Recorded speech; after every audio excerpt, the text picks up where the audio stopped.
Olympic ये वो महाकुंभ है जिसमें विश्व की प्रतिभा अपनी प्रतिभा आपके सामने प्रदर्शित करती है और अपना नाम अपनी पहचान आपके सामने दिखाती है कि मैं वो खिलाड़ी हूं जो इस खेल में महारत रखता है। और उसी ओलंपिक में भारत की तरफ से मनु, जिनका नाम स्वर्ण अक्षरों में ओलंपिक और भारत और खेल तीनों के इतिहास में दर्ज हो चुका है, क्योंकि वो पहली महिला एथलीट बनी है, क्योंकि वो पहली एथलीट बनी है जिसने लगातार 2 पदक जीते हैं भारत के लिए। और ये गर्व का पल भारत के लिए हमेशा याद किया जाएगा। लेकिन सबसे बड़ा सवाल है कि आखिर इस ओलंपिक खेलों में इसकी शुरुआत कब से हुई, इसका इतिहास क्या है, कब से इस ओलंपिक का प्रचलन प्रारंभ हुआ। ये सारा वीडियो का केंद्र बिंदु इसी चीज पर आधारित है। आपने देखा होगा कि जब भी ओलंपिक खेलों की शुरुआत होती है, आपको ये 5 रिंग के छल्ले, 5 रिंग्स आपको दिखेंगे। अब तक आपने सुना था 7 महाद्वीप, 7 रंग, 7 ये 7 वो। लेकिन इस 7 में यहां 7 होना चाहिए था, 5 क्यों है? और इस 5 की अपनी महत्ता क्या है? और ये पांचों अलग अलग रंग में क्यों है? इसकी अपनी पहचान क्या है? चलिए तो सबसे पहले देखते हैं इसके बारे में। तो सबसे पहला आता है ये नीला रंग। और आप देखेंगे ये नीला रंग वास्तव में यूरोप को दर्शा रहा है। दूसरा ये पीला रंग, ये पीला रंग दर्शा रहा है एशिया को। उसके बाद ये काला चक्र, ये काला चक्र दर्शा रहा है अफ्रीका महाद्वीप को। उसके बाद ये हरा चक्र, हरा चक्र दर्शा रहा है ऑस्ट्रेलिया को। और अंत का लाल चक्र, वो लाल चक्र दर्शा रहा है उत्तरी और दक्षिणी अमेरिका को। तो आप यहां देख रहे हैं ये वास्तव में जितने रिंग्स हैं, पांचों रिंग अलग अलग कॉन्टिनेंट, अलग अलग महाद्वीप को दर्शा रहे हैं। और बहुत बार प्रतियोगिता परीक्षाओं में पूछा जाता है कि वास्तव में ओलंपिक खेलों में वो कितने रिंग के छल्ले हैं, काला रिंग किसको दर्शाता है, हरा रिंग किसे दर्शा रहा है, पीला रिंग किसे दर्शा रहा है। इस तरह के सवाल पूछे जाते हैं, चाहे वो कोई भी परीक्षा हो। उसके बाद सवाल आता है, जैसा मैंने आपसे स्टार्टिंग में ही कहा कि मनु ने अपना नाम इतिहास के पन्नों में दर्ज करवा लिया है कि मैं वो महिला हूं, वो मैं पहली एथलीट हूं तो किसी ओलंपिक खेलों में लगातार 2 मेडल जीतकर आपके सामने और अपना नाम इतिहास में दर्ज करवा चुकी हूं। तो सवाल उठता है कि उस ओलंपिक का इतिहास क्या है? इस ओलंपिक ने अपनी पहचान कब से प्रारंभ करी? तो इसलिए इसका नाम है ओलंपिक खेलों का इतिहास। प्राचीन ओलंपिक खेलों का इतिहास 1776, 1776 ईसा पूर्व, जिसे इंग्लिश में बिफोर क्राइस्ट कहते हैं। क्या है ये बिफोर क्राइस्ट? 1776 ईसा पूर्व अर्थात ईसा मसीह के जन्म से पहले की घटना। तब से ओलंपिक खेलों की शुरुआत हो गई, ऐसा कैसे? 776 ईसा पूर्व ऐसा माना जाता है पहली बार यह खेल ग्रीक देवता ज्यूस के सम्मान में खेला गया। कहा जाता है कि पहली बार जब खेला गया था 1776 ईसा पूर्व में, तो ग्रीक देवता, ग्रीको रोमन एम्पायर के जो देवता थे ज्यूस, उनके सम्मान में खेला गया।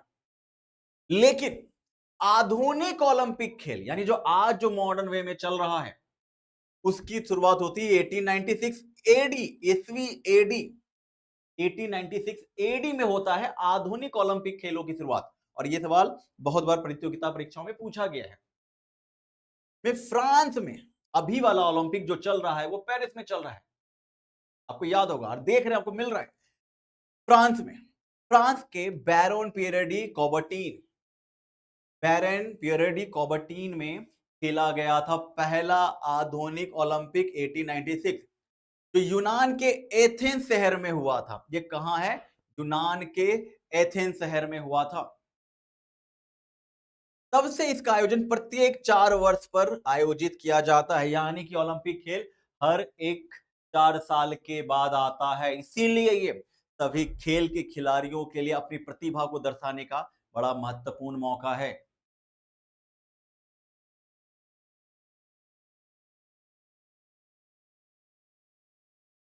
उसके बाद आप देखेंगे इंटरनेशनल ओलंपिक कमेटी, जैसे कि हर एक चीजों को नियंत्रण करने वाला एक संस्था होता है। जैसे आप क्रिकेट खेलते हैं, आपने सुना होगा कि BCCI Bharat cricket control board of India, board of cricket control of India, BCCI, ICC, ये सारे क्या हैं? पीसीबी, ये सारे क्या हैं? ये क्रिकेट को नियंत्रित करने वाली एक संस्था है। और इंटरनेशनल लेवल पर आईसीसी, उसी तरीके से इंटरनेशनल ओलंपिक कमेटी आईओसी, ये वो संस्था है जो जिसके नियंत्रण में इन सारे ओलंपिक खेलों का आयोजन किया जाता है। तो अब सवाल उठता है कि 24 अक्टूबर 1984 में अंतरराष्ट्रीय ओलंपिक समिति की स्थापना तखोन नामक स्थान पर की गई, जिसका मुख्यालय लुसाने स्विट्जरलैंड में है। यानी कि स्विट्जरलैंड में इसकी इंटरनेशनल ओलंपिक कमेटी की स्थापना 1984 24 ऑफ अक्टूबर 1984 में की गई। कहां? लुसाने स्विट्जरलैंड में। इस समिति के पास ओलंपिक खेलों को संचालित करने की जिम्मेदारी, जैसा हमने कहा, भारत में क्रिकेट के लिए बीसीसीआई है और वर्ल्ड लेवल पर आईसीसी है। इस समिति में एक अध्यक्ष, 3 सदस्य और 7 अन्य सदस्य होते हैं। एक अध्यक्ष, 3 उपाध्यक्ष और 7 अदर मेंबर्स, ये इस कमेटी के हैं।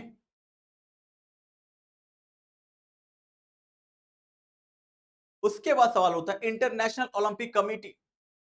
एक बड़ा रिसेंटली बहुत सवाल पूछा गया था, भारत की पहली महिला जो आईओसी में सदस्य बनी है। ये बहुत सारे स्टेट पीसीएस में, एसएससी में, रेलवे में और बहुत सारी जुडिशियल सर्विसेज के प्रीलिम्स में, इवन बिहार लोक सेवा आयोग के मेंस में भी पूछा गया है। जो 2-2 नंबर के सवाल आते हैं, 1-1 नंबर के सवाल आते हैं। तो सवाल क्या था? International Olympic committee 1984।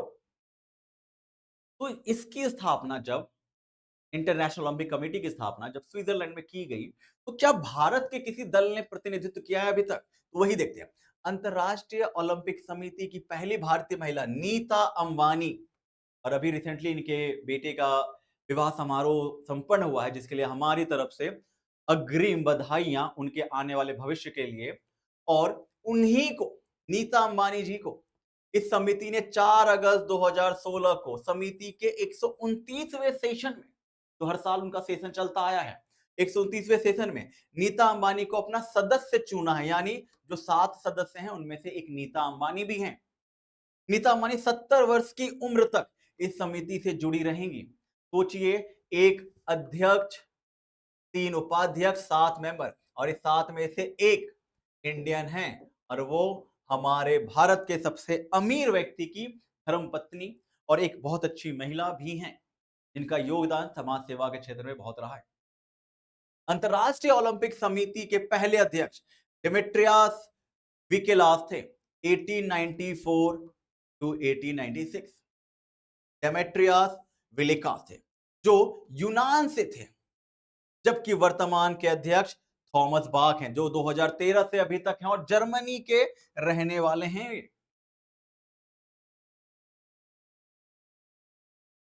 अब देखेंगे कि ये जो ओलंपिक का जो प्रचलन है, एक मसाल, कहते हैं ना, कौन कहता है आसमान में सुराग नहीं होते, एक पत्थर तो तबीयत से उछालो यारो।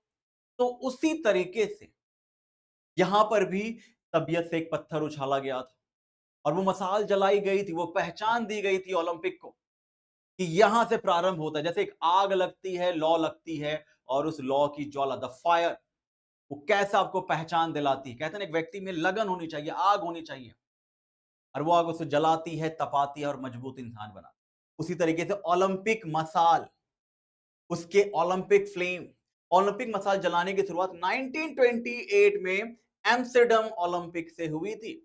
एम्स्टर्डम ओलंपिक से हुई थी। 1936 में बर्लिन ओलंपिक खेलों में मसाल के वर्तमान स्वरूप को अपनाया गया। वर्तमान स्वरूप क्या है? तो वो वर्तमान स्वरूप ये है कि एक मसाल जलाएगा और वो व्यक्ति उसके लेकर के चलता रहेगा। पहले एक जगह पे जला दिया जाता था और वो जलता रहता था, अब व्यक्ति इसे लेके मूव करता है। तो ये न्यू कॉन्सेप्ट है, तो इसलिए लिखा गया है 1936 में बर्लिन ओलंपिक खेलों में मसाल के वर्तमान स्वरूप को अपनाया गया।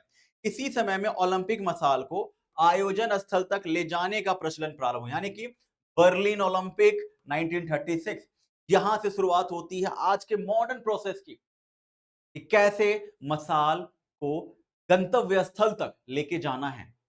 चूंकि मसाल पहली बार जलाया गया था 1928 एम्स्टर्डम ओलंपिक, लेकिन बर्लिन ओलंपिक 1936 में जो मॉडर्न तरीका है जलाने का गंतव्य स्थल तक, होस्टिंग प्लेस तक ले जाने का, यह है ओलंपिक का मॉडर्न फ्लेम कॉन्सेप्ट।